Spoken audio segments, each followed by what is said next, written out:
Welcome to the third segment in Flipping the Tables special series from the September 26th through 28th Terra Madre Americas event in Sacramento, where Roots of Change hosted the Slow Meat Pavilion, dedicated to promoting the livestock grazers producing the healthiest and most environmentally positive meat. Regenerative meat production is about putting more back into the land than you take out. That is a complex challenge. Today's conversation features two of California's top pastured poultry producers who have freed their chickens from confinement. Caleb Barron of Fogline Farm and Tyler Dolly of Big Bluff Ranch explain why regeneration with poultry is so hard and how they think it could be advanced. Enjoy the show. Welcome, everybody. I'm really excited about this panel. Let me just say why.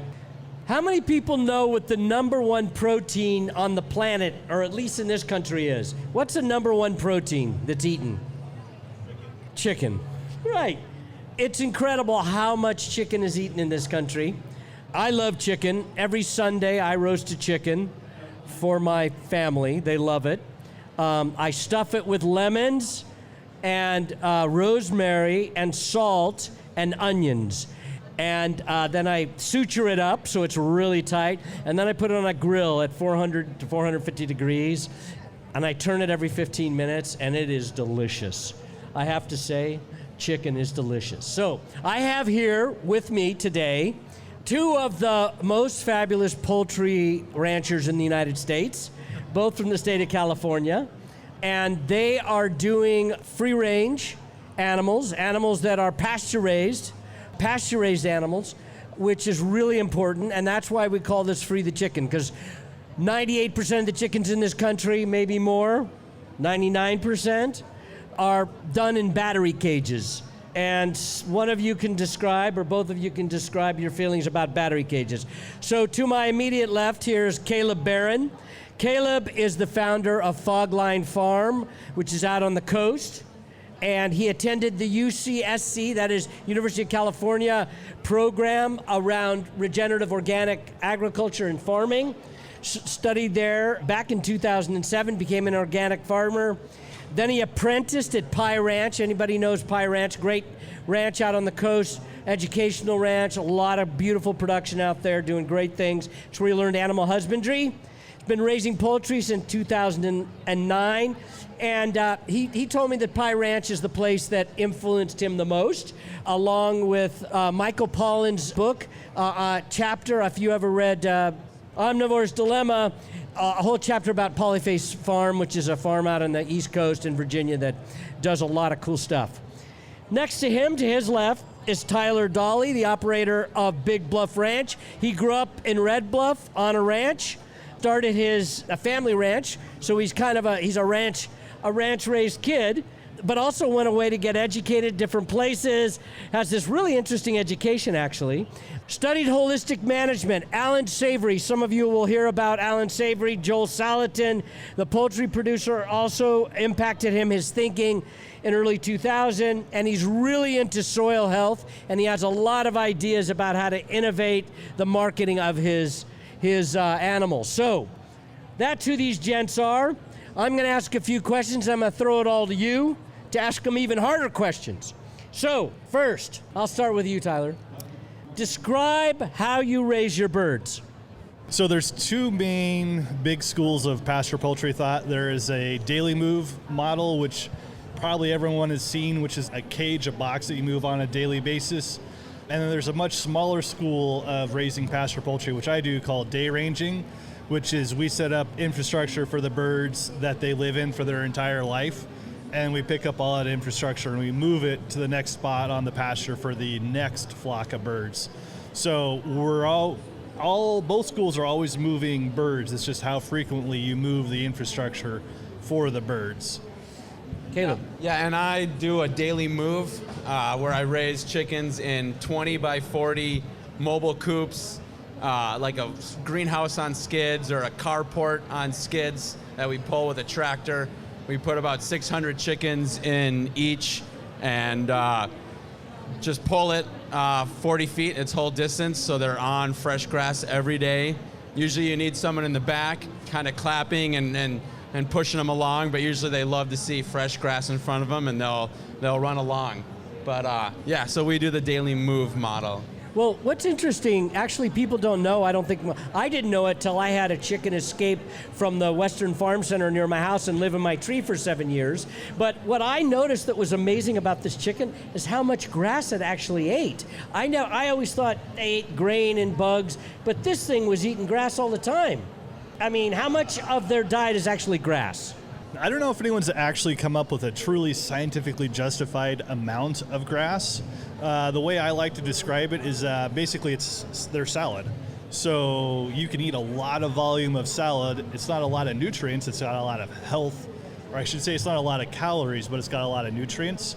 So that's roughly what a chicken's doing. It eats the grass for its salads, and then it eats the bugs and the grains and everything else for its, protein and carbs and that sort of thing. So yeah, they have this thing in their throat called their crop, or actually the gizzard. Anyways, it's this big muscle that they actually will stick rocks into, and I don't know how they do it, but this gizzard grinds away with the rocks, and that's how they actually chew. Chickens don't have teeth. So the feed's in the gizzard, and it's just grinding away with all these rocks they've picked up, and that's how they actually break down all of the food they eat to digest. And so when you harvest chickens, you will sometimes, if you're curious like I am, you'll cut open the gizzard and you will find these big grass wads that the chickens are trying to digest right before you harvested them. Yeah, and we get the question like at farmers markets a lot.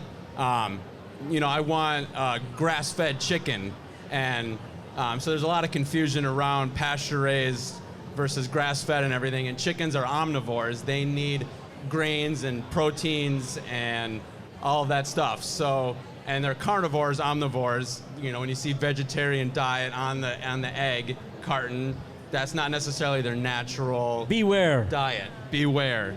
So, they're not grass-fed. It's a tiny a tiny small part of their diet.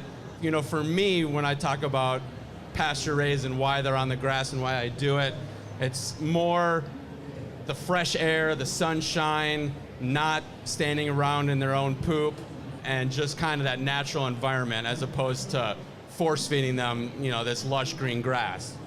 Good. So that's actually a really good segue into the next question, which is, what is your definition of regenerative poultry production? Why don't you begin?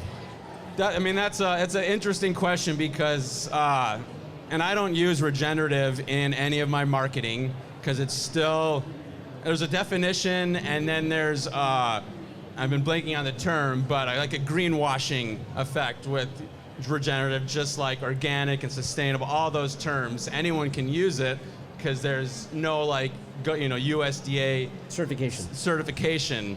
So anyone can use it. So I kind of stay away from any of that stuff. We're both, and Tyler will talk about this, soil health is, one of the most important things to both of us.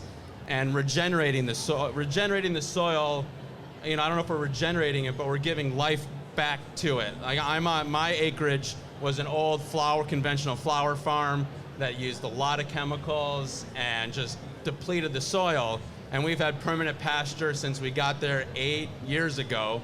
And it's just permanent pasture, and it's just rotation after rotation, and more birds are coming by, more deer, more native grasses, flowers. And so I guess that's my definition of regenerative is using poultry, which need off-farm inputs, which cancels out the definition of regenerative, but we're doing the best we can to, bring life back to the ranch.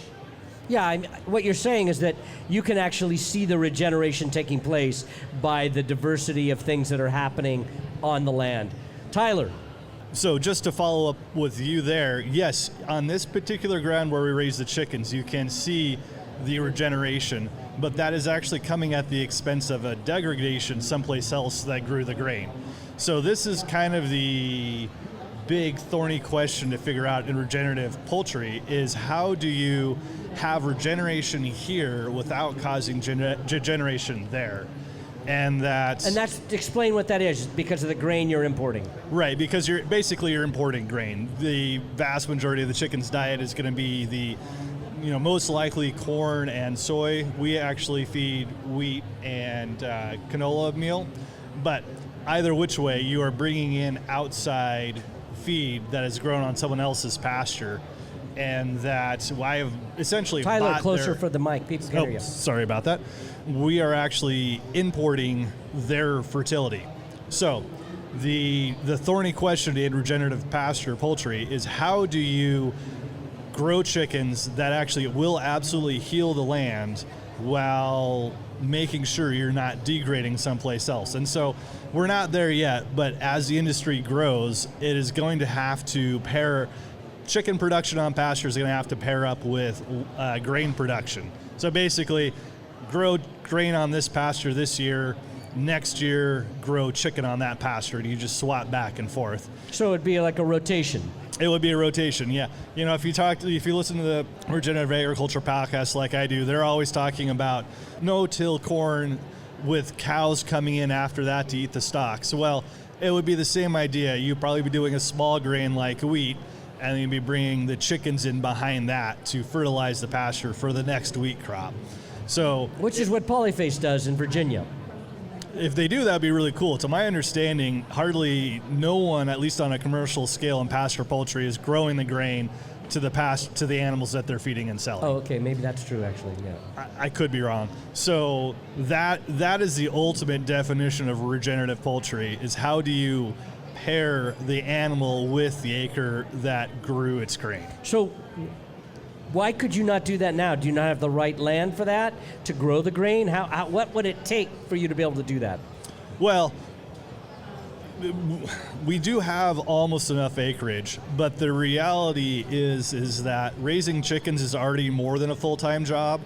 And then because although we are big-ish in the pasture poultry world, we are still a tiny, tiny company. That means I'm growing the chickens, I'm marketing the chickens, I'm dealing with customer service, wholesale accounts. And then you want me to go out, and I would love to do it, but then you want me to go out and learn how to be a grain farmer, figure out storage, figure out milling, figure out all this sort of stuff. That it really sets a bar of production beyond what ultimately the consumer is probably willing to buy. Because unfortunately, the feed that we are all feeding our chickens is artificially set low by the Farm Bill.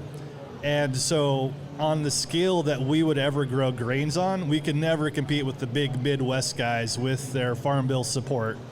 And so our chicken is already more expensive. And then if we go and add on the true benefit of raising the grains for the chickens, like we're just going to take our price to the point where no one would ever be able to buy it. Even though that's the true cost of the chicken, and that is truly the best way to raise chickens that will last forever and will never degrade the ground, we just don't, as a consumer base, have enough people out there willing to pay the true price of chicken. So Caleb, what are your thoughts on this? I mean, yeah, basically that. I mean, unfortunately, I think every businessman or business person, learns about compromise as they grow their business, and I feel like chicken is one of the bigger compromising industries because of that. And our bedding, either shavings or peat moss, is a non-renewable source. Feed, I go through 20 tons every 3 weeks. I can't imagine what that would take to grow. How much acreage, how much equipment. I mean, every meat has plastic, is packaged in plastic, but there's a lot of plastic in chicken processing. I think there's more water in beef processing, I'm not sure. There is, yeah, but still, it's unfortunate, but we're trying to do what we can. Right. Well, it raises the question in my mind. One of the things that Wendell Berry talks about so well in his writings is this breakdown in relationships that has happened because of the industrial food system. And one thought I had as you both were talking is, and you indicated it, you kind of pointed to it in your comments, why could you not build relationships with Midwestern grain producers who are producing grain for a lot of producers like you that are around the country? Because there are small poultry producers all around the United States who are doing what you're doing in different places. Could we not imagine a world in which we build relationships between, let's say, 100 of you guys and 2 big grain growers who grow grain regeneratively for you? Yeah, you could absolutely do that. I have entered into those sort of conversations a number of times. but you're basically swimming upstream. That the logistics of that is so complicated, and that even if you can figure out the logistics, you have still separated the production of chicken away from the production of the grain.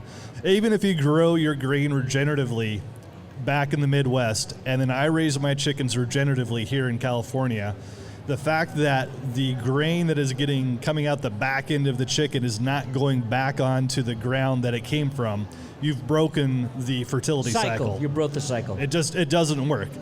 I mean, maybe some super science dude will prove me wrong, but my intuitive sense is that if that grain is traveling, you are fundamentally some version of not 100% regenerative. Maybe there's a super scientist out here somewhere. We'll work on that problem. Go ahead. And I mean, I'll just mention, I mean, one of my main things getting into this is that, people are going to eat meat, right? People are going to eat chicken, and there's no perfect way to do it, but I want to be that source by doing it the best I can.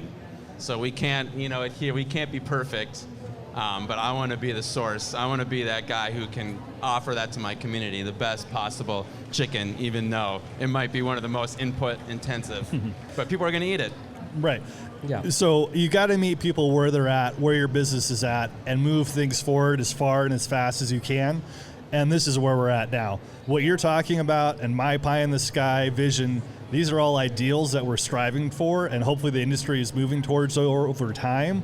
But what Caleb and I are doing right now is what can be done right now. Yeah. And what we're doing right now is way better than any sort of conventional chicken. Yeah. Yeah, well, one thing that you are doing, and I'll get back to you in a second here, Caleb, is the fact that you both described how the fact that you're using these birds is regenerating your soil. So that says to me the soil was depleted, so maybe it's okay right now for you to be re-energizing that soil with all that manure from those birds that's coming from grain and grass and the insects that are on your property. Like you're saying, it's not perfect, but it's certainly an improvement. Yeah, it's got to be an improvement. It is an improvement. We can see it in our pastures, in our animals. I mean, it's clearly an improvement. I am just trying to, and this is probably more esoteric than necessary, keep in mind that the improvement I am seeing on our pasture is potentially at the expense of someone else's pasture. Mm-hmm. Yeah, that's interesting. So you're doing what you can, and it sounds like you feel like you're still falling short, which is honest. I like that. The big challenge to me is like what research needs to be done? What are you looking to the University of California, to UC, or to other universities, or to Cal Poly or Fresno, or up at Chico where they have the whole regenerative center, really incredible regenerative institute up at Chico? I mean, what are you asking those guys to figure out? Easier access to soil samples, soil studying, carbon that we've been doing, everything we've been doing on our pastures. It's hard to find people to come out and do that for free. And in the eye of research, you can grow more high protein forages. So what is that? What is going to actually supplement some of the high cost feed? I mean, that's kind of it, but. Yeah, I don't know. I'm sitting here trying to ponder. I guess I'm drawing a little bit of a blank, but I've been having so many conversations today where I think what we really need to do if we really want to see things change is create a buyer dynamic, a change in the consumer's mindset. And the thing that I've been seeing floated around our little world, our ecosphere, is the idea of nutrient density. And that if we can test our chickens and just be like, here it is, whatever, this is high, this is low, this is what it is. Because it is so high, I can charge this, because compared to conventional, it's really low. So my initial thought to your question right there was, how do we work with nutrient density testing and then work out ways of displaying that to justify why we are expensive and they can justify why the conventional guys are cheap? Well, did you want to say something, Caleb? Well, yeah, I wanted to add it, my opposite to what I'm doing is I want people to eat less chicken. I want people to eat less meat because there's too much, factory farm commercial. So if there's more research and information on why our chicken their beef is, you only need it once a week or twice a week, then families can afford to spend more. Because we get families coming to the farmers market, and I'm like surprised that some of these families are spending so much on my chicken. But it's that important to them, and they can feed it to their family and extend it through soup and sandwiches for a couple days, and that's all the chicken they eat for the week. Yeah. And if we can have every family doing that, that'll change the world. Yeah, I was going to say, less meat, better meat is what you're saying. Right. And I know that there's a lot of organizations in our world that are talking about that. Slow Food talks about that. So yeah, let's spend more to get really good, high-quality meat. I just want to make a little plug. Tomorrow, there'll be a talk in the Confluence stage in here about nutrient density by 2 experts in the country on this very topic you will be connecting with because they should be testing your meat. So that's good. So actually, I'm going to ask one more question, and then I'm going to turn it out to our audience here. How is it that people can actually get your chicken? Would you each describe how people can buy your chicken? So we're Big Bluff Ranch. We do ship direct to consumer. It's not our big part of our business. Right now, most of our business is partnering with online wholesalers or online retailers. So you can find other people selling Big Bluff Ranch chicken because I choose to specialize in raising the chickens and not selling them. I like it, but I only have one of me, and raising chickens is more than a full-time job. And I love being overextended and having my hands everywhere and in everything. So we're in 6 Bay Area farmers markets. We deliver. What Bay Area markets? Palo Alto, Monterey, and 4 in Santa Cruz. So unfortunately, not in Sacramento. And unfortunately, with V. Miller closing, we don't have a fresh retail spot in Sacramento. But hopefully, after this weekend, you'll find one. After this weekend, I don't know if there's any local artisan butcher shops in Sacramento that fills that spot. Corfini. Tomorrow, Eric V. Miller is not working there, so he'll be here tomorrow. Yeah. Annika Wu is here.